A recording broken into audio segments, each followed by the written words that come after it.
You thought we were done? Please, there are way too many great stop-motion monsters for just one list. We're back with 10 more terrifying, tragic, and totally handmade creatures that prove you don't need CGI to bring the chaos.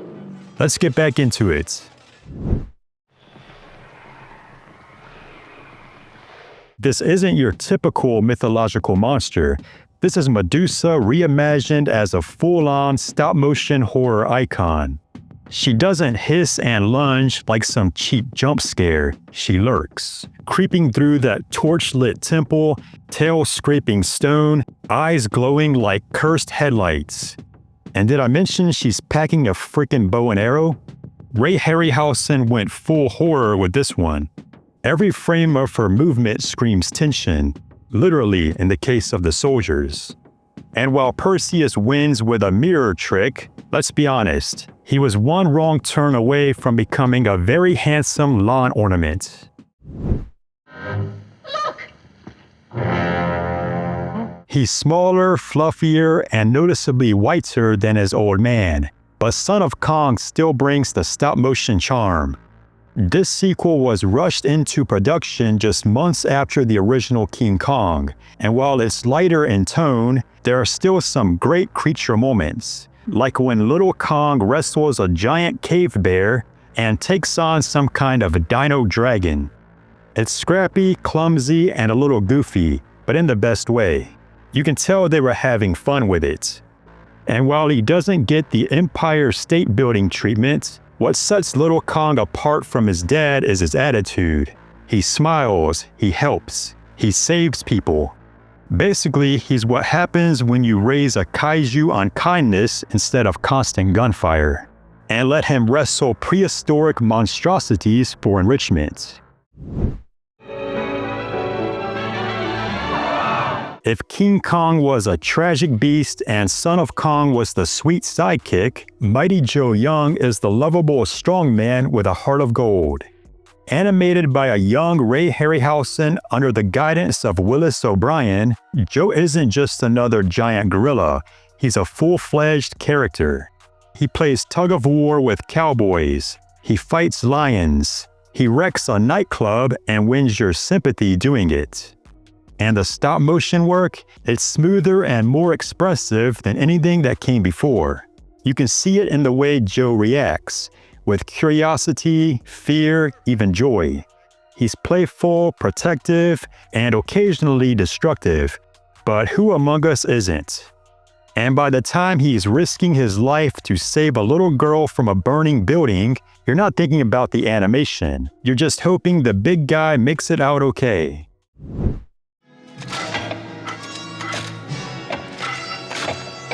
Six arms, six swords, one seriously bad attitude. Kali is one of the coolest looking stop-motion monsters and a total scene stealer. Brought to life by Ray Harryhausen, she starts off as a lifeless statue until she isn't. And suddenly Sinbad and his crew are in the middle of a dance with death. What makes the scene so impressive isn't just the choreography, but also the coordination. 6 swords, multiple actors, and Harryhausen animating it one arm at a time, that's not just skill, that's madness. The beautiful stop-motion kind. Kali doesn't talk, she doesn't roar, she doesn't need to. She just shows up, starts slicing, and leaves a trail of dropped jaws in her wake. Part alien, part caterpillar, part please stop trying to eat me, the Mooncalves are some of Harryhausen's strangest creations, and that's saying something. They lumbered through underground lunar tunnels like giant grubs with a grudge, herded around by bug-eyed Selenites who treat them like livestock. Very hungry, very bitey livestock.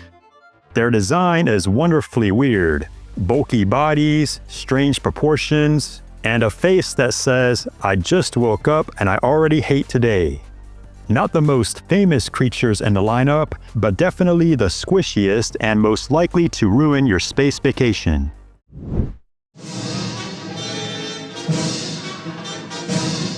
This might be one of Harryhausen's most underrated monster matchups, and it doesn't stop with just the creatures. First, we've got the Centaur, a horned, one-eyed brute with the body of a horse and the vibes of a dungeon boss on his third espresso. He's big, mean, and definitely not here for diplomacy. Then there's the Griffin, noble, winged, and majestic, basically fantasy royalty. Their fight is short but brutal. Talons strike, hooves kick, and feathers definitely get ruffled. But the Centaur is not done. After dropping the Griffin, he turns his rage towards Sinbad himself. And to his credit, Sinbad holds his own against this fire-lit monster with nothing but a sword, some flair, and pure main character energy. The animation is fluid, the stakes are high, and the Centaur ends up being one of the most genuinely intimidating creatures Sinbad's ever had to deal with. If you thought seagulls were aggressive, wait until you meet the Roc. First, Sinbad's crew find her giant eggs, crack one open, and out pops a baby Roc, which they immediately kill and roast over an open fire. And spoiler, Mama Roc is not happy about this. The massive two-headed bird swoops in for revenge like an avian terminator, snatching up Sinbad's crew like hors d'oeuvres. The animation is classic Harryhausen, wings flapping with weight, claws grabbing with menace, and the heads snapping around like they're arguing over whose turn it is to eat the next sailor. This is what happens when nature cranks up the volume to 11 and gives flight to pure rage. They're towering mechanical nightmares. They move like steel dinosaurs with joint pain, and they're one of the coolest things to ever march out of the Star Wars universe. The AT-AT Imperial Walkers. These lumbering death machines were animated one frame at a time using Phil Tippett's groundbreaking go-motion technique, which combines stop motion and motion blur, making them feel heavier, smoother, and terrifyingly real. Every step feels like a small earthquake. Every blast looks like the end of a snow day. And when one of them finally topples over, chef's kiss. And shout out to the Tauntauns while we're here, those awkward, beloved snow lizards. Go Motion gave them life too, just before the cold took it away. Ed 209. If you've ever wondered what a war crime would look like in robot form, meet Ed 209. Built by OCP to enforce the public trust, Ed 209 can barely walk down a hallway without threatening to vaporize someone for jaywalking. He's big, loud, and moves like a toddler trapped in a Roomba with a bad attitude. Brought to life by Phil Tippett using stop-motion animation, Ed 209 is one of the best examples of how limited, jerky movement can add to a character. From his first malfunction in the boardroom to his final stare-related defeat, Ed 209 is a perfect blend of menace and malfunction. You're not sure whether to run from him or call tech support. And that growl? That's not a robot sound, that's a monster. A corporate-funded, trigger-happy monster with zero patience and even less balance. It's got two heads, breathes fire, and looks like a dragon that failed a background check. The Eborsisk is Willow's big boss beast, part dragon, part demon, and possibly part political satire. Yep, the name's a mashup of Siskel and Ebert, because 80s fantasy was weird. This snarling, fire-belching nightmare was brought to life with a blend of puppetry and Phil Tippett's stop-motion wizardry, specifically Go Motion.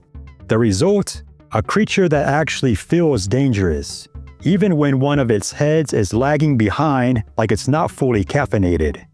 It may not be a household name, but the Eborsisk absolutely earns its place among stop-motion's finest fire-breathing freaks.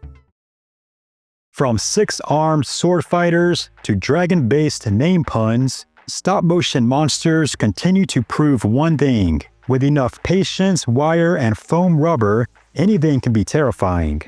Got a favorite frame-by-frame freak that I missed once again? Drop it in the comments, and maybe we'll do a part 3. Until then, like, subscribe, and remember, just because it moves weird doesn't mean it won't kill you.